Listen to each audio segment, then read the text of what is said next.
അച്ഛനും അമ്മയും ചേച്ചിമാരും പിന്നെ ഞാനും വസിക്കുന്നോരെന്റെ വീട്. അമ്മയടുക്കളക്കാരി മാത്രം എന്റെ അച്ഛനോ കൽപ്പണിയായിരുന്നു. ഓരോ ദിവസവും കോലായിൽ മുറ്റത്ത് ഓടിക്കളിച്ചു ഞാനോണനാളായി. ഓർമ്മകൾ ചിറകൂവിടത്തുമ്പോൾ ഓർക്കാൻ കൊതിക്കാത്ത ഓർമ്മ വരും. പണ്ടൊരു പാതിരാമേറത്തക്കൻ തന്റെ മിത്രവുമായി വന്ന ഓർമ്മയുണ്ട്. അച്ഛന്റെ ഒപ്പം പണിക്കു പോകാൻ എങ്ങുന്നോ വന്നവരായിരുന്നു. മാമനായി വന്നൊരച്ഛന്റെ മിത്രമോ വീടിന്റെ കോലായിൽ താമസിച്ചു. സന്തോഷം തിങ്ങിയ നാളുകൾ ഓരോന്നായി പിന്നെയും പിന്നെയും വന്നുപോയി. മഞ്ഞും മഴയും വെയിലുമായി ഓരോ ദിനവും വന്നുപോയി. മാമനും അമ്മയും ചേർന്നിട്ടൊരിക്കലും അച്ഛനെ പമ്പര വിഡ്ഢിയാക്കി. അച്ഛന്റെ മിത്രത്തോടൊപ്പമല്ലേ അമ്മ ഒരിക്കൽ ഒളിച്ചുപോയി. പെങ്കൽപ്പണിയും കഴിഞ്ഞു വന്നച്ഛന വാർത്ത കേട്ടാകെ തരിച്ചുപോയി. ആരാരും കാണാതെ അച്ഛനെന്നു തേങ്ങിക്കരഞ്ഞതും ഓർമ്മയുണ്ട്. അച്ഛന്റെ ചുടുകണ്ണിൽ വീണിട്ടെന്റെ കവിതളം പൊള്ളിയതോർമ്മയുണ്ട്. അച്ഛനോടന്നു ഞാൻ ചോദിച്ചുപോയി കണ്ണുനീർ തൂവുന്നതിലച്ഛൻ. എല്ലാരും പോയെന്നാലും അച്ഛന്റെ പൊന്നുമോൻ കുട്ടിനുണ്ട്. 5 വയസ്സുള്ള കുഞ്ഞിനെപ്പോൾ കരഞ്ഞുപോയി അച്ഛനപ്പോൾ.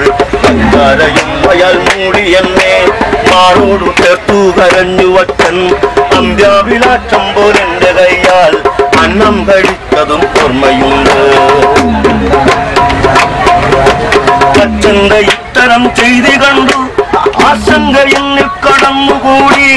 എന്നെ തഴിച്ചു വിട്ടെന്റെ അച്ഛൻ നിത്യനിദ്രയിൽ ലയിച്ചിടുമോ. നീറുന്ന ചിന്തയാൽ എന്റെ ഉള്ളം നിമിഷങ്ങൾ ഓരോന്നും തള്ളി നീക്കി. പാതിര കോഴി കൂവുന്നതു കേട്ടന്നു ഞാൻ അച്ഛനു കാവലായി. പാടത്തിനക്കരെ എങ്ങു നിന്നോതെണ്ടി പട്ടിക നിർത്തിയോരിയിട്ടു.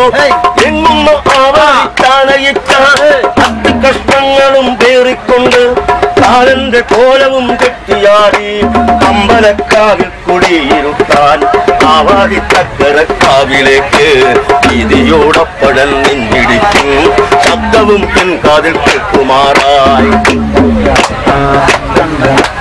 അച്ഛനു കാവലായി കാത്തിരുന്നു. പുലരുവാൻ നാഴിക ബാക്കിയായി. പഴമ്പായിൽ പാതി മയങ്ങി ഞാനും ഞെട്ടിയുണർന്നു ഞാൻ നോക്കിയപ്പോൾ പകലുണക്കുള്ളിൻ മറവിൽ നിന്നും എന്തു കാണും പോലെ എത്തി നോക്കി. കോലായിൽ മുറ്റത്തു നിന്നുകൊണ്ടാ പാടത്തിനക്കരെ കണ്ടു ഞാനാ.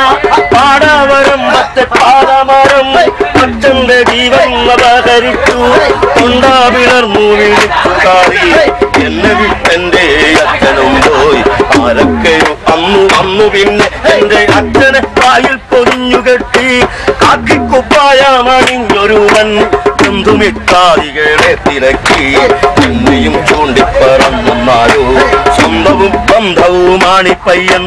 കാട്ടുകം ഓരോന്നെടുത്തു പിന്നെ ശവമഞ്ചലൊന്നു മെനഞ്ഞെടുത്തു. 4 പേർ ചേർന്നിട്ടെന്നച്ഛനെയാ ആൾക്കാരിയിൽ മേലെടുത്തു വെച്ചു. ഇളറി വെളുത്തൊരെന്നച്ഛനെ ഞാൻ കെട്ടിപ്പിടിച്ചു നിലവിളിച്ചു. അന്ത്യചുംബനവും നൽകിയ ഞാൻ അച്ഛൻ അരികിൽ തളർന്നു വീണു. 2 പേർ താങ്ങിയെടുത്ത എന്നെ വീടിന്റെ കോലായിൽ കൊണ്ടിരുത്തി. അന്തിമയങ്ങും മുമ്പച്ഛനെ അമ്മവൻ തോളിന്മേലെത്തി കൊണ്ടുപോയി. മുമ്പിലെ പാടാവരമ്പിലൂടെ മുത്തുപോലായി തീരും വരെ നോക്കിയിരുന്നതും ഓർമ്മയുണ്ട്. എന്നെ കാണുവാൻ കാണിയില്ലാതന്തിക്കതീരവൻ കണ്ണു ചെമ്മി. കോലപ്പുരയുടെ കോലായിൽ അങ്ങനെ ഏകനായി മൂകനായി ഞാനിരുന്നു. കോലയാൽ മേഞ്ഞതാണെന്റെ വീട്. പാടവത്തത്താണെന്റെ വീട്. കോലയാൽ മേഞ്ഞതാണെന്റെ വീട്. പാടവത്തത്താണെന്റെ വീട്.